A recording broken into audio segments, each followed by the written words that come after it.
Bonjour à tous et bienvenue dans cette troisième vidéo de préparation à la certification Java dans laquelle nous allons parler de la méthode main. Dans les précédentes vidéos, on n'a pas encore parlé de l'exécution du programme Java.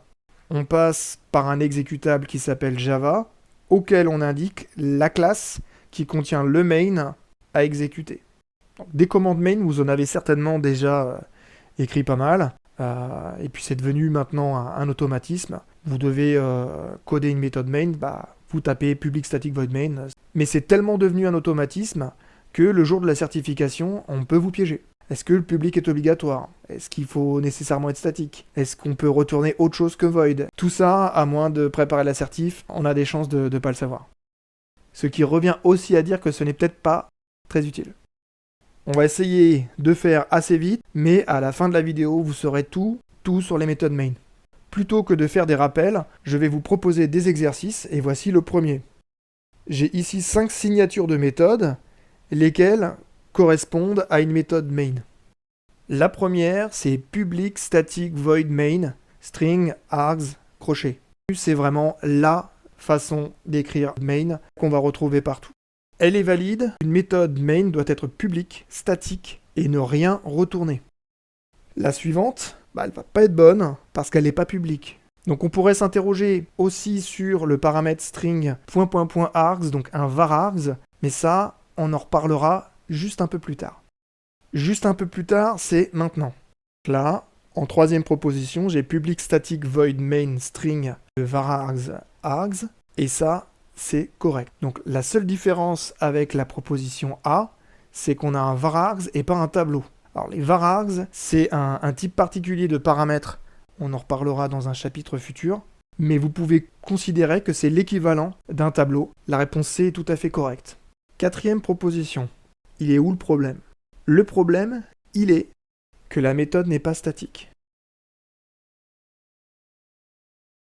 Dernier exemple. Mais au niveau des paramètres, j'ai un varargs, une chaîne de caractères. Tout de suite, on sait que c'est pas bon. Une méthode main, ça doit être public static void main et ne posséder qu'un seul paramètre de type array ou varargs. Donc on n'a pas une méthode main qui est valide. On a même un autre problème au niveau de l'utilisation du varargs. Quand on a un varargs, ça ne peut être que le dernier paramètre de la méthode. Donc on n'a même pas une méthode qui compile. Voici d'autres méthodes main. À vous de me dire maintenant si elles sont correctes. La première, elle n'est pas correcte. Pourquoi? Parce qu'elle n'est pas publique. Alors cette signature, elle est un peu piégeuse. Ce qui va peut-être attirer votre attention, c'est les crochets que j'ai mis avant args et pas après. Mais ça, en fait, c'est pas du tout un problème. Le piège, c'est d'avoir placé le mot-clé statique après le mot-clé void.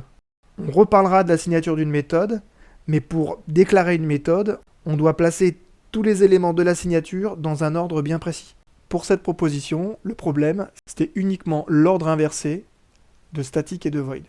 Pour la signature H, on a bien static et void dans le bon ordre. Mais au niveau de notre paramètre, on a tout collé, string, les crochets et arguments. Donc là, on peut se poser deux questions. Est-ce qu'on a le droit de tout coller? Et est-ce qu'on a le droit de choisir le nom du paramètre? Alors la réponse à ces questions, c'est oui et oui. On peut tout coller, on peut bien choisir le nom de l'argument. Passons à la signature I. Alors cette signature, ce qui la différencie des autres, c'est que en paramètre, on n'a pas un tableau de chaîne de caractères, on a un tableau d'entiers. Précisément, on a un tableau d'integer, donc integer, c'est la classe wrapper de int. On pourrait très bien imaginer avoir une classe main qui prend en entrée un tableau dont les éléments ne sont pas des chaînes de caractères. Eh bien ça, c'est pas correct. Donc cette signature, elle compile, mais elle ne peut pas être utilisée en tant que méthode main. Dernier exemple, donc une signature de méthode main qui a l'air correcte, mais qui retourne une valeur de type entier. Comme pour la signature i, on a une méthode qui compile, mais qu'on ne va pas pouvoir utiliser pour démarrer notre programme. Donc ça y est, vous savez tout sur les méthodes main. Merci beaucoup.